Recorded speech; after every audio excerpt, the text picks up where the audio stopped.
Let me ask you something straight up. Have you ever sat alone, coffee in hand, no noise, no distractions, and thought to yourself, this feels good? If so, you're not weird, you're not broken, you're not antisocial, you're tuned in. See, there's a quiet power in enjoying your own company. And for folks in their 70s and beyond, this isn't just a personality quirk. It's a sign of emotional strength, clarity, and deep personal growth. So let's break down the 7 powerful qualities that older adults who embrace solitude often share. And hey, if you see yourself in any of these, take a minute to appreciate just how far you've come. Number 7. You don't take real connection for granted. Here's the twist. Older adults who like being alone, they often value relationships more, not less. Because constant interaction isn't a need anymore, every moment with others becomes more intentional. Presence replaces performance. Loyalty replaces obligation. David, 78, has a tight circle of friends. When they get together, no phones, no noise, just laughter, stories, real talk. Quality over quantity, always. That kind of connection hits different when time alone has already filled the tank. It's not about avoiding people. It's about showing up whole. Calls are returned without delay. Promises are kept without reminders. Birthdays aren't forgotten. Follow-ups happen after meaningful chats. Attention is undivided. Curiosity is genuine. Loyalty doesn't come with strings. Conversations have depth. Compliments are sincere. Presence is steady. Commitments are chosen, not defaulted. Kindness is habitual. Silence is shared, not avoided. Eye contact is meaningful. Emotional availability is earned. Feedback is delivered gently. Values guide how time is spent. Long-term friendships are maintained across distance. Emotional boundaries are respected. Appreciation is frequently voiced. Reliability becomes second nature. Social time is anchored in mutual care. Time with others takes on a different weight. Each gathering feels less like obligation and more like privilege. Bonds deepen as shared moments grow more intentional, uninterrupted by distractions. People who embrace solitude often show up more fully when they do choose to connect. They listen without impatience, speak without rushing, and engage without multitasking. Eye contact lingers longer. Words carry more purpose. And when the meeting ends, there's no lingering drain, only the quiet fulfillment of connection well spent. Number 6. You know when to say no. Boundaries aren't walls. They're selective doors, and those who respect their own time know how to close them firmly without flinching. Guilt-free no is a superpower. It's not rudeness, it's self-protection. Beatrice, 73, has mastered this. She turns down invitations with grace and doesn't second-guess her peace. There's nothing cold about it. It's clarity. Conflict is avoided by prevention. Draining calls are skipped. Bad gut feelings are trusted. Plans are canceled for well-being. Disrespect ends discussions. Needs are expressed without apology. Time off is intentional. Peace is non-negotiable. People-pleasing fades. Space is claimed boldly. Toxic ties are cut clean. Sleep routines are guarded. Social energy is managed. Overcommitting is avoided. Solo rituals are prioritized. Phones are silenced when needed. Invitations are evaluated carefully. Opinions aren't over-explained. Time boundaries are set and kept. Emotional labor is rationed wisely. Protective routines stay intact. Self-worth no longer hinges on compliance. Decision-making becomes grounded. There's a deep awareness of what enhances well-being and what disrupts it. Saying no is no longer reactive but preventative, shaped by long-term emotional budgeting. Attention becomes currency, and not everything deserves to be purchased with it. The default becomes stillness unless something truly calls. Conversations are ended when they turn invasive. Events are skipped without drama. The calendar is no longer a battleground. It's a carefully tended space where only what brings clarity, care, or nourishment is allowed to enter. Number 5. You lead with heart alone. Time clears the fog, making room for clarity and care. Real empathy doesn't just appear, it's cultivated in quiet moments. Helen, 82, doesn't need a spotlight to make a difference. She gives gently, listens deeply, and helps consistently. Her kindness has roots. Hurt is seen beneath harshness. Judgment is withheld. Small details are remembered. Soft voices replace shouting. Help is offered without fixing. Advice waits until invited. Nonverbal support is powerful. Recognition isn't needed. Affection is unconditional. Understanding takes priority. Kindness is steady under stress. Emotional space is granted freely. Tension is diffused calmly. Support comes without strings. Misunderstandings are cleared with care.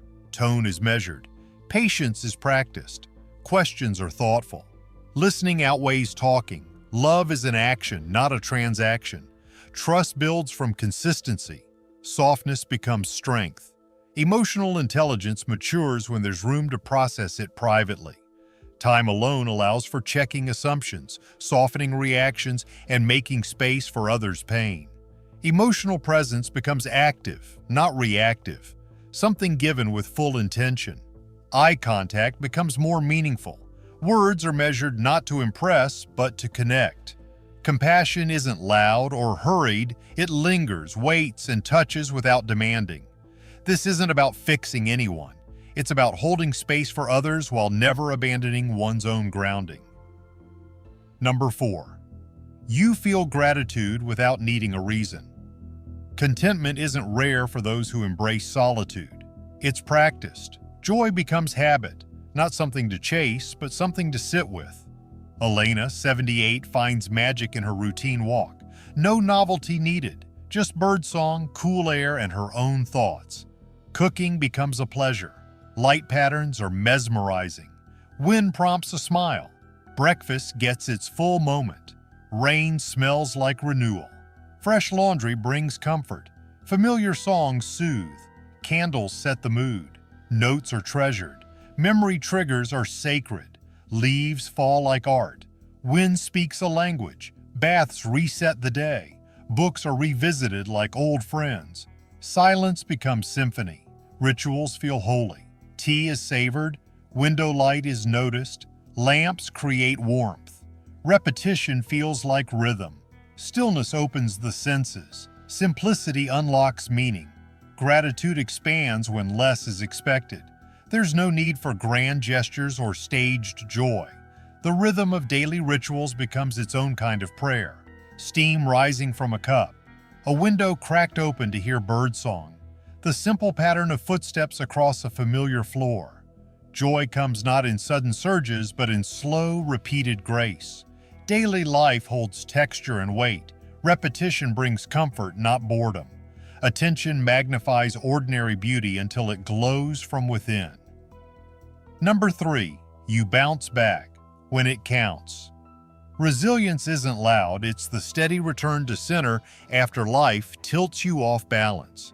Recovery is a practice, not a performance. Robert, 75, processes grief by hiking, observing, and breathing. His peace wasn't given, it was built. Sadness is allowed to visit. Stillness has value. Pain is met head-on. Discomfort is studied. Crises don't erase clarity. Help is sought when needed. Small wins are celebrated. Setbacks don't define progress.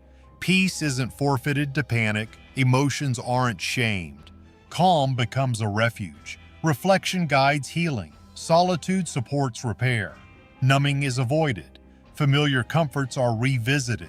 Growth follows hurt. Identity adjusts but remains intact. Patience becomes strength. Stillness strengthens resolve. Emotions are processed, not buried. Personal history becomes resilience. Endurance is redefined. Pain is turned into purpose. Regret is transformed into resolve. Adversity becomes education. Every storm leaves behind wisdom. Resilience matures in the quiet. It doesn't demand applause or outside validation. It appears in how someone rises without a script and steadies themselves without audience. Healing is layered, and each return to calm takes less time. There's a rhythm to rebuilding after sorrow. Familiar habits become anchors. Self-dialogue grows more kind. Strength stops looking like grit and starts looking like grace. Challenges are no longer feared. They are respected. managed and survived with presence. Recovery becomes a personal ritual. Inner balance holds during outer chaos. Moments of peace are protected. Progress becomes a quiet kind of courage. Number 2. You think deep, not fast. Depth requires silence. Without noise, thought expands, and with age, thinking sharpens not through speed, but through substance. Clara, 85, has the kind of mind that ties ideas together like threads on a loom. She isn't rushed, she's rooted. Questions come before answers. Old ideas evolve. Everyday patterns reveal insights. Journals store decades of thought. Books are revisited for meaning. Pauses fill conversations. Insight trumps opinions. Logic meets emotion. Contradictions are welcomed. Listening becomes learning. Trends are questioned. Curiosity remains active. Abstract puzzles are enjoyed. Complex topics are digested slowly. Response is measured. Past experiences are re-examined. Ambiguity is tolerated. Thought gathers before expression. Big picture thinking emerges. Reflection drives refinement. Depth replaces speed. Inner dialogue replaces noise. Deliberation takes priority. Ideas are given room to unfold. Opinions are revised with new evidence. Intellectual humility grows. Mental focus stretches when it's not forced to rush. Inner dialogue becomes more reflective, less judgmental. There's a capacity to hold multiple truths without needing to solve them instantly. Old memories are revisited with new understanding. Curiosity no longer demands answers, it thrives in exploration. Conversation becomes richer. Ideas layer over time, shaped by experience rather than reaction. Thinking slows not from decline, but from wisdom. Mental agility adapts to new frames. Questions deepen rather than shrink. Meaning takes time to emerge. Stillness becomes part of cognition. Number 1. You know yourself better than anyone else. Noise used to shape decisions, but time alone quiets that. Identity stops reacting and starts revealing. Self-knowledge becomes second nature. Margaret, 70, discovered new parts of herself through journaling. Her solitude didn't isolate. It illuminated. Excitement is named clearly. Drains are recognized early. Mood patterns are tracked. Sleep needs are respected. Routines are valued. Unfit roles are released. Decisions come with confidence. Comparisons lose their grip. Self-sabotage is spotted. Life feels aligned. Values stay front and center. Emotional limits are honored. Old habits are acknowledged. Solitude is embraced fully. Social time is balanced with rest. Rest needs no excuse. Growth is measured inwardly. Wants are separated from needs. The past informs, not defines. Self-awareness becomes grounding. Choices reflect alignment. Life moves with intention. Insecurities are challenged. Preferences are protected. Self-worth isn't outsourced. Change is chosen, not forced. Knowing becomes steady, not dramatic. Decisions are aligned before they are explained. There's less need to justify or persuade others. Boundaries form naturally from understanding one's capacity. Preferences are not negotiated. They are known. Emotional patterns are no longer mysteries. Self-correction happens quickly. Life stops being a guessing game and becomes a deliberate rhythm. The inner compass gets stronger and more reliable. There's peace in simply knowing who you are and no longer apologizing for it. Purpose is felt, not searched for. Identity becomes calm. Actions reflect core truths. Life becomes a mirror of inner clarity. Final thoughts. You're not alone in loving solitude. Here's what I want you to walk away with. Enjoying your own company doesn't mean you're isolated. It means you're strong, wise, self-aware. Older adults who embrace solitude are showing the rest of us how to live well, with intention, with balance, with heart. So if that's you, celebrate it. If it's someone you love, share this with them. Remind them they're not just managing solitude, they're mastering it. And hey, if you got something out of this, don't be shy. Drop a comment, share a story. Let's keep building a space where solitude isn't feared, but respected. Because you're not fading into the background. You're lighting the way forward. If this hit home, give it a thumbs up. Got your own solitude superpower? Drop it in the comments. And if you're all about clear minds, steady hearts, and real strength after 70, go ahead and hit that subscribe button. You belong in this space.